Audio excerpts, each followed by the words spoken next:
right, they saying that the Pistons could be eyeing Malik Monk. Believe he'd be a free agent for the Sacramento Kings. No, he wasn't getting along with Mike Brown.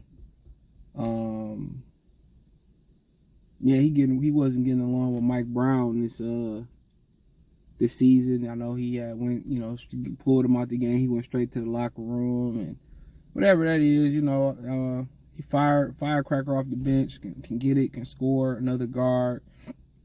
Was on in Charlotte, didn't seem to develop, but then kind of started to find his way. I know he played at Kentucky, really good shooter.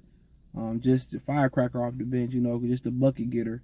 He really got long arms, you know what I'm saying? So, he should be really great defender. So you get the shooting, you get the spark plug off the bench.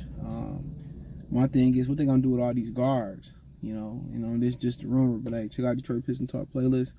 Thumbs up the video, share the video, subscribe to the channel. That's what you got to ask yourself. What they going to do with all these guards?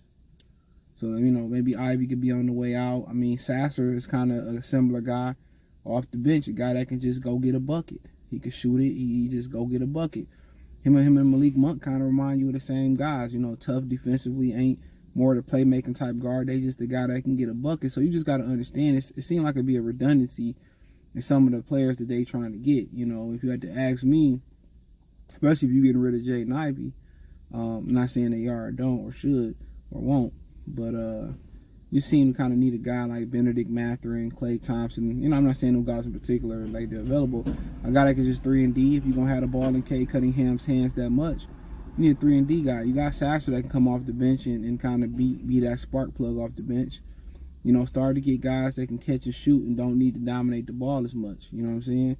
Start getting you some off-the-ball type guys who don't need the ball. When Malik Monk come in the game, yeah, he can catch and shoot, but he another guy that like to have the ball in his hand. Sasha like to have the ball in his hand.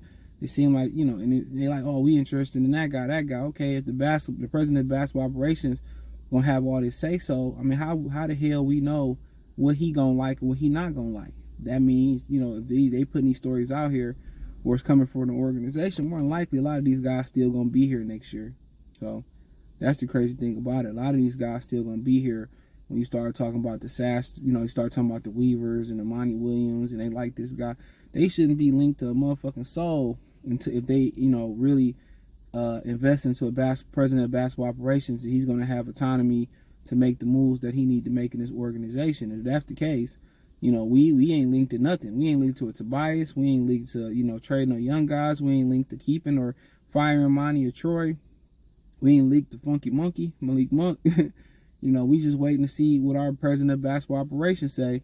And if he got autonomy over bringing guys in and over the whole control of the roster and the coaching staff, then we gonna wait on him. But like I said, he probably another puppet master or puppet figure for them to kind of make moves, and they gonna handicap him like they handicap Troy Weaver. You got to keep this guy. You can't get rid of that guy. I got to go to Tom Gores to get you to play this guy. Like, it's just a big mess. I respect they hire president of basketball operation. He clean and they fire everybody. I have some respect left for Tom Gores, and they allow somebody that's qualified to come in there and do the job. I would have a lot of respect for him from that aspect and that point of view.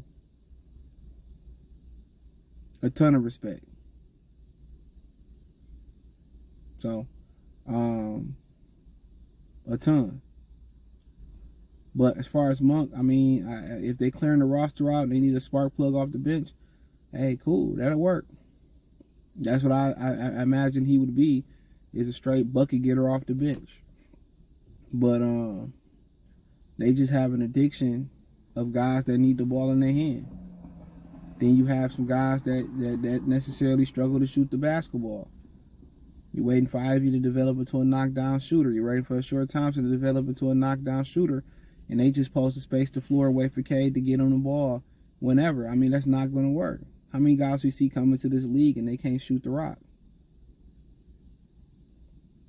I'm just saying, how many guys we see coming to this league and they can't shoot the rock? So, but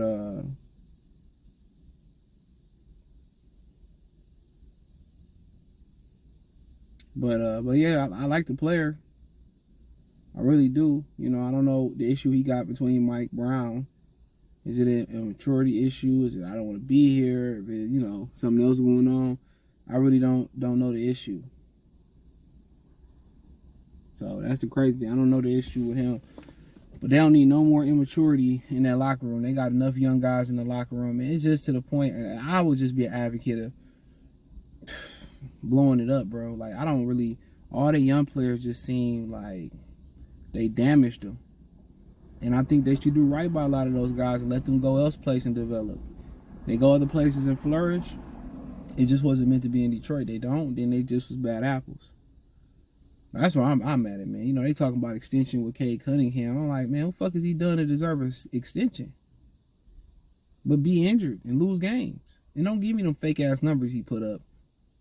Man, who was a player that was putting up numbers and then he went to a team and he couldn't? Bradley fucking Beal. Bradley fucking Beal. Put all them numbers up on Washington. You put him in a real situation in Phoenix, man, and he trashed. Same thing with Kevin Love. I blame LeBron a little bit for that. Did all that 20-20, 20-20, 30-20, 50 in Minnesota. But then when it boiled down to it, you know what I'm saying? You know, in Cleveland, motherfucker went to triple single. He turned into the white version of Draymond numbers-wise. Maybe that's a tad extreme, but this is a triple single. Get a Dave's Wendy's special. Get a triple single Kevin Love or Draymond burger. $1.50 extra for the cheese. So yeah, man, I'll be trying to see it, dude. But you know, everybody enamored with numbers. If we can just win and get better players around him while he put these numbers up, maybe you the reason we ain't winning.